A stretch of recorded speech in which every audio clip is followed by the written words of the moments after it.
Hey, drop.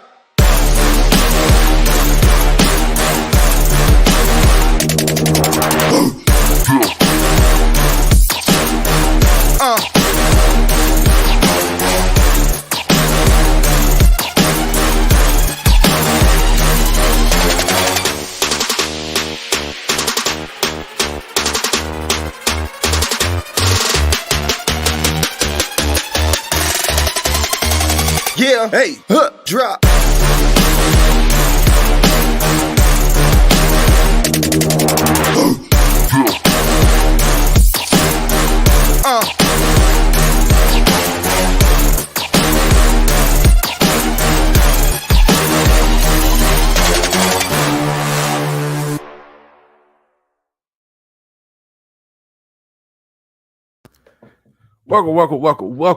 Welcome to another episode of The Audible. I'm your man, the God of Dots, aka DJ Dots. We back with another episode, man. You know, the daily sports breakdown by yours truly, giving you my view of the world of sports and all that good stuff. Thank you everybody for viewing, liking, sharing, subscribing, and all that good stuff. I appreciate it. It's very much appreciated. I am humbled that we have crossed over the 100 sub barrier, and it feels good to kind of do that. So let me give y'all a round of applause.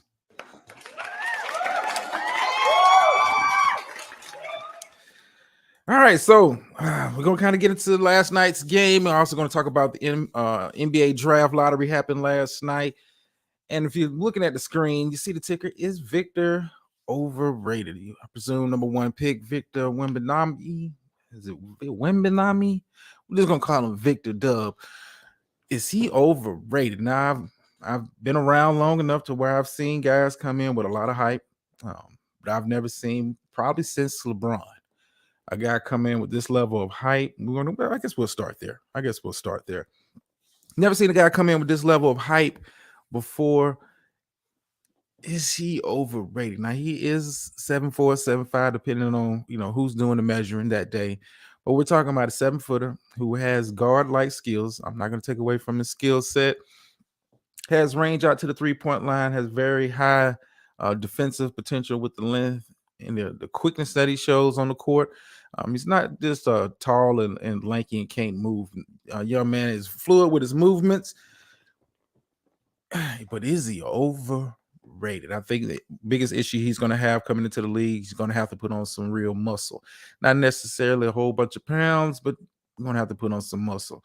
For you to be banging down there with the Jokic's and the Davises and, all other big men and being the physical play that it happens in the paint, I think the young man is going to have to put on some weight. But is he overrated?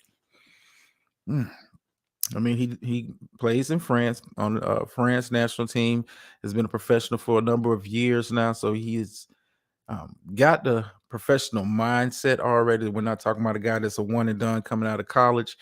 This guy has been on the radar for the last 3 to 4 years. And this particular draft lottery was seen as the sweepstakes to get him. Congratulations to the San Antonio Spurs for getting him. I think this keep Pop around for another 3, maybe 4 years. I don't know. You never know with Pop.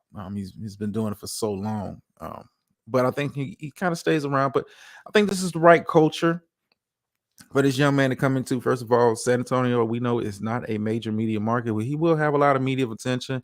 As the presumed number one pick, we're talking about a phenom. Like I said, I haven't seen much hype around a guy coming into the draft since LeBron James. And I'm just going to be honest. And there's been some real good players that have gone number one. It's been some real good players who have gone on from number one to having very successful careers. But I haven't seen a guy come into the league with this much hype. And when you think about it, if you're not a big NBA fan, you're not a big NBA aficionado, you've probably never seen this guy really play. I know he did have a showcase earlier. What was it, earlier or late last year, where he played against presumed number 2 pick, possibly number 2 pick, Scoot Henderson of the G League Ignite. I like Victor's game. But I think he's going to have to put on some muscle mass. I'm not saying he's going to have to be Joel Embiid side.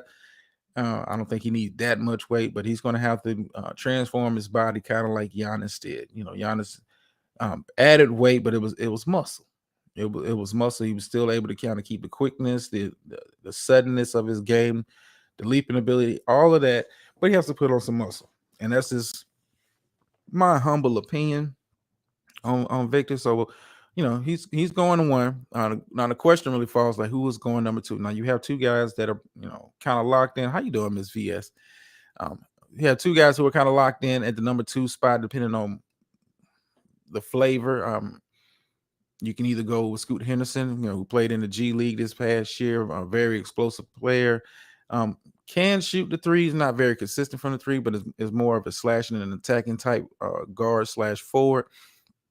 And then you have Alabama forward freshman Brandon Miller coming out of Alabama.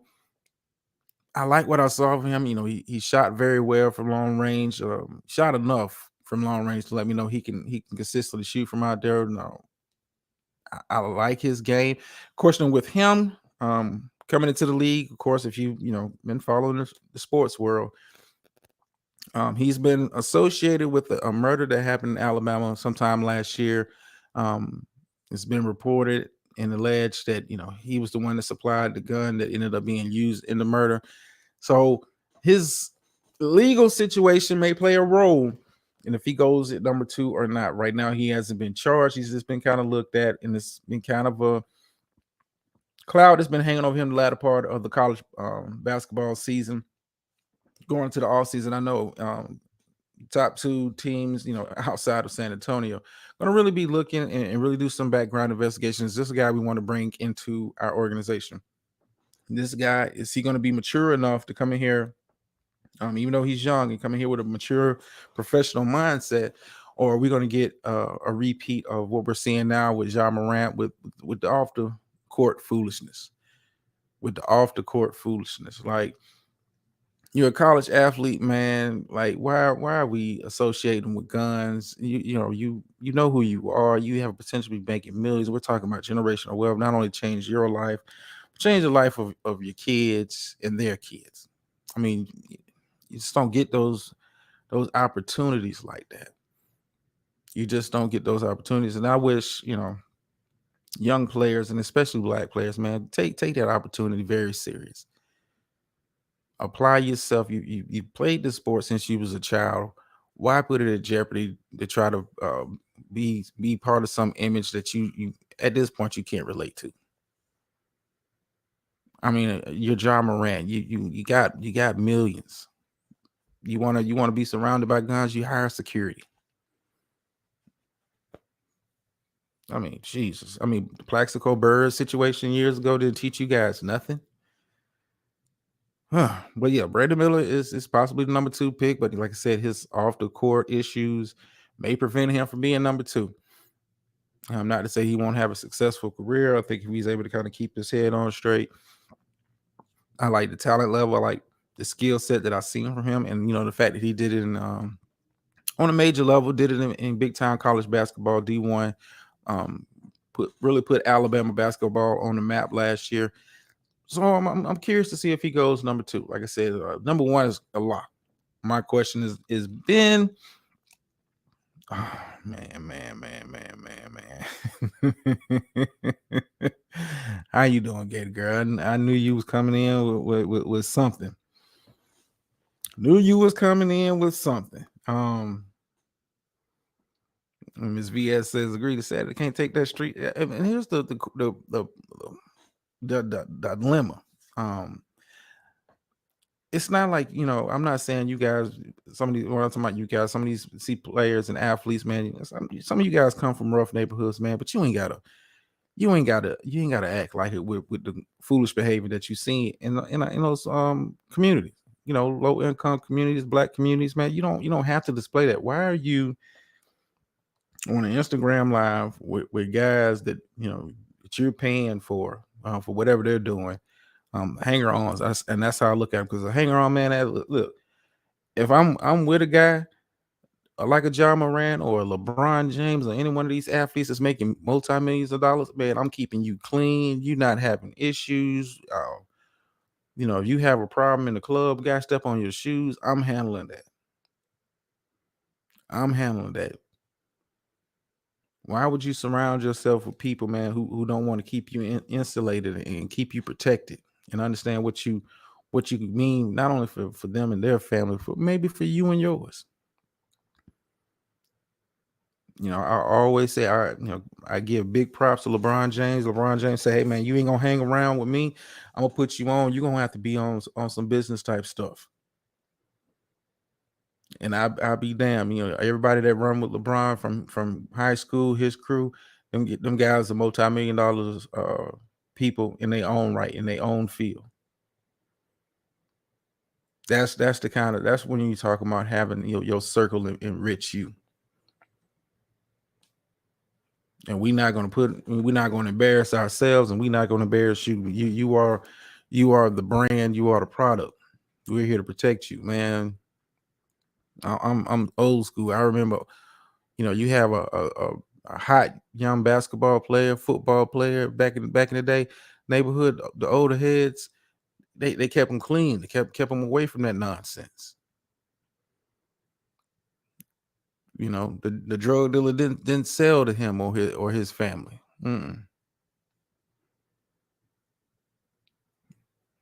But hey, I'm gonna get off my soapbox with that one.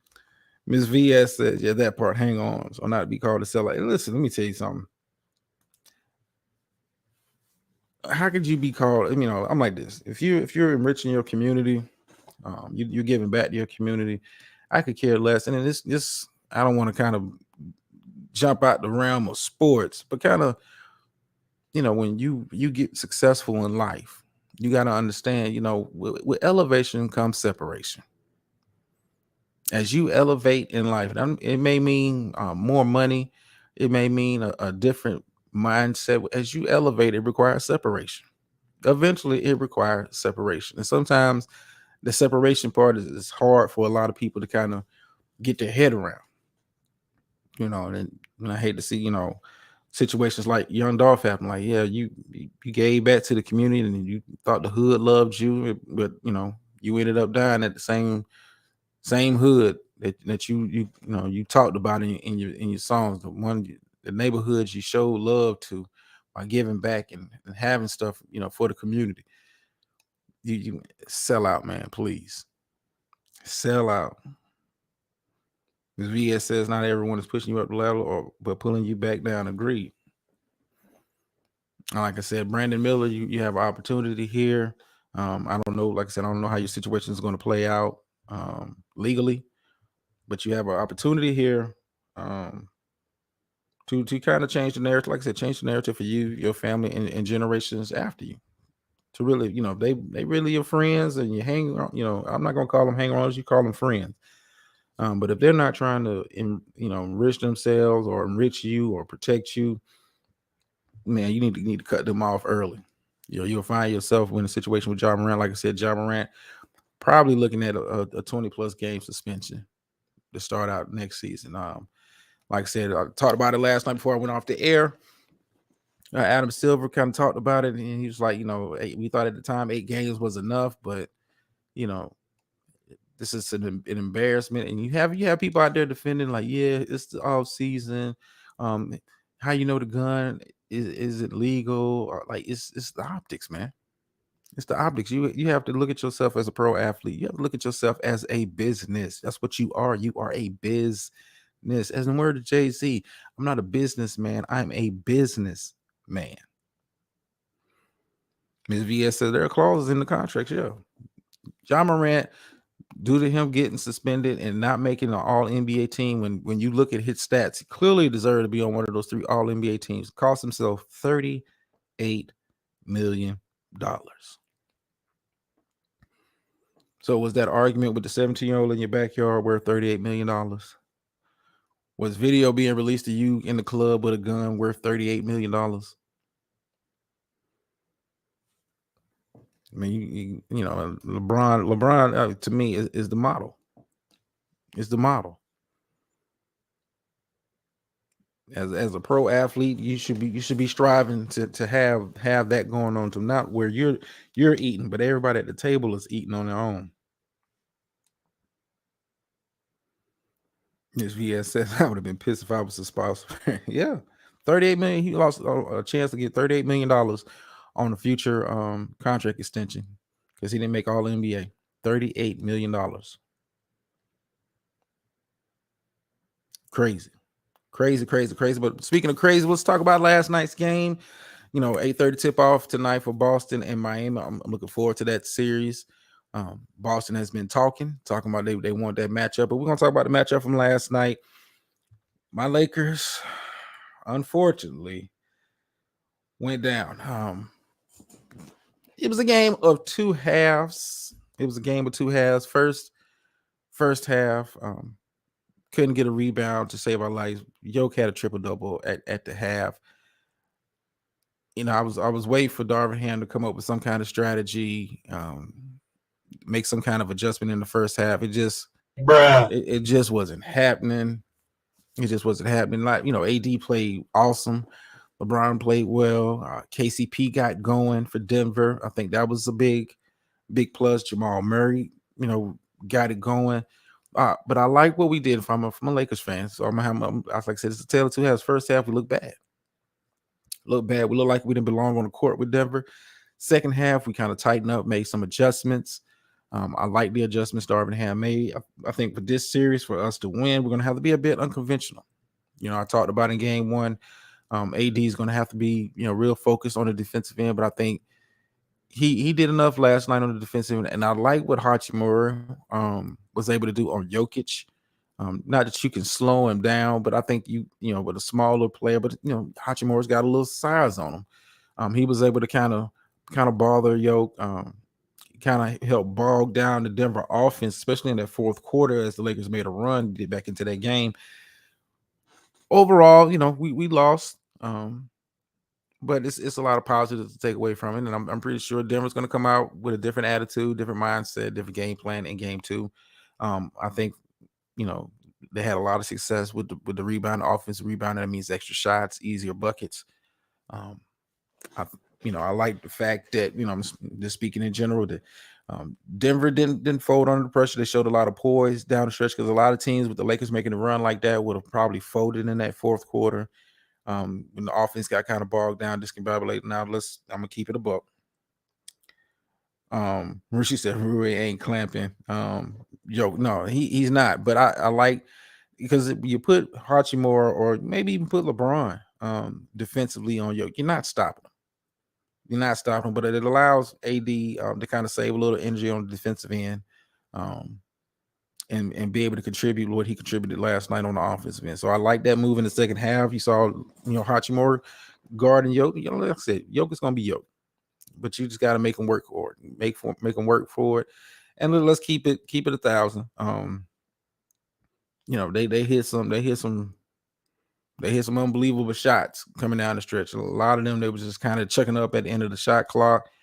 I mean, it fell. You can't, those wasn't in a category of what you would call good shots. But I mean, they went. But it was a dog fight. Like I said, I've been saying this the whole playoff series. This is about adjustments, game by game, quarter by quarter, minute by minute. What coaching is really, really, and you're seeing it out here on the court by who's left in the playoffs. Coaching is really making a difference in these games and making a difference in these series by how one team is able to adjust and the other one just can't seem to get out their own way. But let me get in here. They didn't panic at all. They trusted their game plan and will only improve. We'll see. I mean, game two is tomorrow night. Looking forward to it. I'm looking forward to see, are we able, when I say we, are the Lakers able to kind of keep it close? We outplayed, let's keep it a buck. We outplayed them in the second half. First half, it kind of got away from us.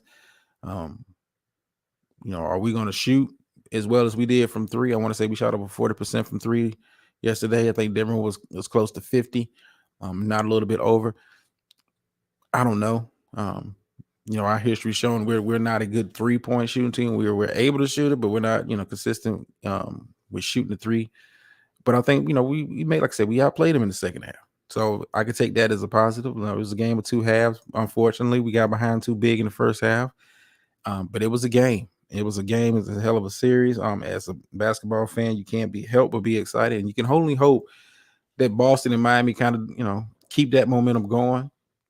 Um, I think Miami and Boston is going to be a dogfight. I'm curious to see how this game one is going to play out. Will Jimmy Butler kind of break out of the mini funk that he's been in and kind of get it going against Boston?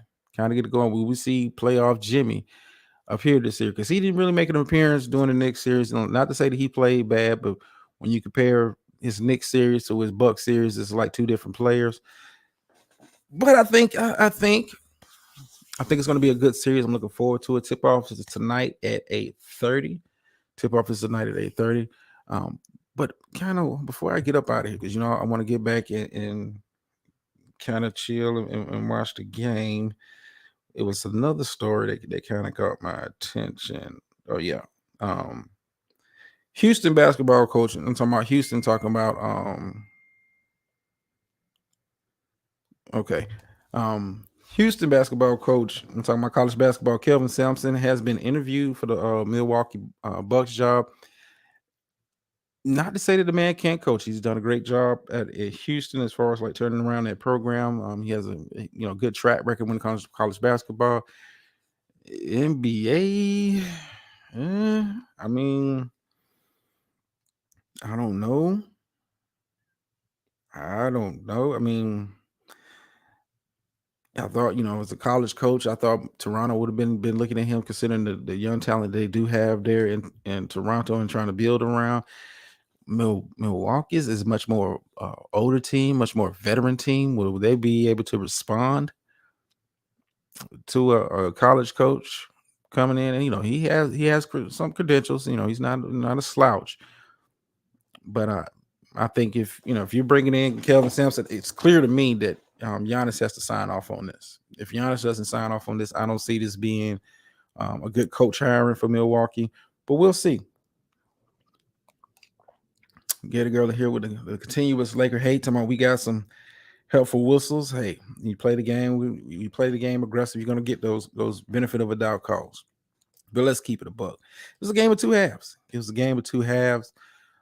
We'll see. Game two, like I said, tomorrow night at 8:30. Finally, the NBA scheduler is finally getting it right. Stop starting these games, whether they East or West. Start starting these games at 8:30, where most of the country can really sit up and watch. What has been good basketball. What has been good basketball, for the most part. Allow fans to really get a good look at Denver. Get a real good look at what Miami's doing down there. Boston, LA, they get that coverage, but I think people nationwide, if you haven't appreciated the Joker, last night was a clear example of what he brings to the table. I mean, dude had a triple double at half. I was like, God, can we keep him off the boards? Can we keep him? I mean, he's not, and Jokic is intelligent. He knows how to position his body, knows how to gauge what rebound is coming off, and it just this happens to be there. A lot of offense. I want to say they was up by like 28 rebounds at one point. It was ridiculous. It was ridiculous. But I think we got to do. It was a game. You know what? You waiting to see my Lakers go down so you can get your 5 minutes of shine, ain't you, girl? I know you are. I know you are. Yeah, Joker did his thing in the first half, but I think what kind of caught Lakers off guard. I expected Jamal Murray to play well. I didn't expect KCP to kind of get it going like he did early on. A lot of key clutch baskets. I didn't see Brett Brown making the contributions that he did. That I want to say they had like 6 guys in double figures, but we know it all starts and ends with Yoke. If we can kind of control Yoke, I think more or less control Yoke on the boards. Kind of limit the second chance shots that they get. If we can kind of limit him on the rebounding, we might be in a better position to win this series. But if we keep allowing Yoke to kind of put up these 20 plus rebound games, along with the points, along with the assists, it's going to be a long series for us. But I'm glad Yoke in Denver, people finally get a chance to see this team in its right flow, doing what they been doing for the most part of the season. They are the number one seed in the West for a reason, even though they look bad coming down the stretch. They learn. Excuse me, they turned it on come playoff time, and they've looked like the best team in the West. And if you had to place bets, Denver has looked the best in this playoffs. And I'm a Lakers fan, but I can say that. I don't think too many people had them beating Phoenix as handily as they did, but Denver's a good team. But hopefully we have a better showing tomorrow. Brown was in his bag too. Like, see, like 6 guys in double figures.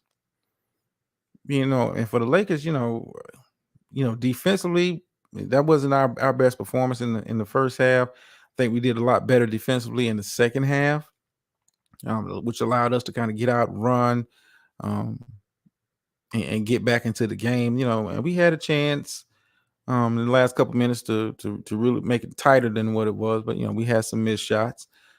But it was a good game. It was a good game. Nothing you really hang your head about, because and that had been a Phoenix playing, they got down that big early. You saw what they did in Game 6. They'd have folded. They would have folded. Game inside the square. Denver almost got. Yeah, they almost got. Now I was looking. I'm like, they're just getting.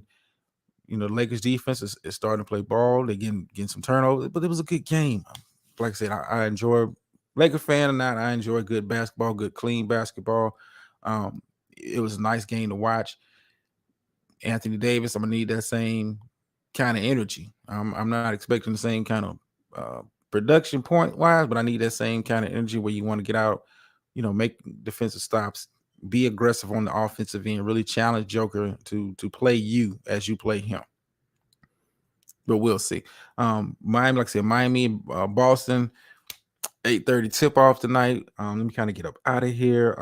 Well, see, we got a new person in the house. Game inside the square. How you doing, man? Welcome to the show. Thought the refs held the whistle, and D'Lo was a no. D'Lo. At this point, I mean, and D'Lo has had a couple good games in the playoffs, but I feel at this point you can't really. And it's been reported, some reports coming out of LA that, it's been talk of moving him to the bench and moving towards a more bigger lineup to counteract the big lineup that Denver puts out there. It's been talked that, maybe this, affects D'Lo mentally, like something about being a starter affects his play. Man, at this point of the season, it's about winning. It's about winning. I don't care, me personally, I don't care who starts. I don't really give a damn who finishes. As long as you finish with a dub, I don't care. I don't care. And you need to have the Lonnie Walker mindset. If your name is not LeBron James or Anthony Davis, you need to have the Lonnie Walker mindset. When given the opportunity to come in and play, I'm going to play, whether I start or not. You understand? Yeah, you start, but you are a role player. The offense does not run through you. And D'Lo is shot bad. D'Lo has shot bad. He's had a couple good games, like I said, but for the most part, he shot bad. He shot poorly, especially in the losses. Shots ain't falling. He's not aggressive enough for me. But that's just my interpretation. But like I said, for me, for this series, you may have to go with D'Lo running with the second unit. Go with a little size. Murray has a little size. I mean, you gotta be able to adjust. You got to be able to adjust. Like I said, I'm not going to say I would play Hachimura on Yoke the whole game, but I need Anthony Davis to kind of, be able to conserve some energy on the defensive end, get back into being that roamer in the paint. And Hachimura is got enough size to be competitive with Yoke, but he's not, stopping Yoke, but just make him work. Make him work. And you saw that in the second half. Darvin Ham kind of went with Hachimura for stretches defensively on Yoke, and it kind of slowed down and bogged down the Denver offense. So I'm looking forward to more of that. D'Lo was better in Minnesota and Cricket. Well, I mean, when the expectations are nil, in those situations. I mean, when the expectations are nil, when there's no pressure, it was no pressure in Minnesota. Um, Game inside said, to be honest, the first 2 quarters, D'Lo wasn't helping on defense. D'Lo he's not a. I don't expect him to be a defensive stopper, man. But sometimes he doesn't put forth the energy. I mean, but that's who D'Lo has been since he's coming to the league. I mean, and we know defense. You watch the game enough, you know the game. Defense is all about want to. You got to want to put forth the energy and effort to play defense. A lot of guys in the NBA don't know how, and don't want to know how. Don't know how to sit down in that chair and really focus on, I'm gonna lock this guy up from scoring. The days of the Ron Artest, Shane Battier type players, they are few and far between. These guys just want to get up and down the floor and shoot. It's not too many guys that want to do the dirty work. Playing defense is not sexy, but that wins championships. But yeah, let me get up on out here, man, because I know tip off is they're still doing the pregame, but I want to get my seat and popcorn ready for that game. Thank you everybody for coming out and participating.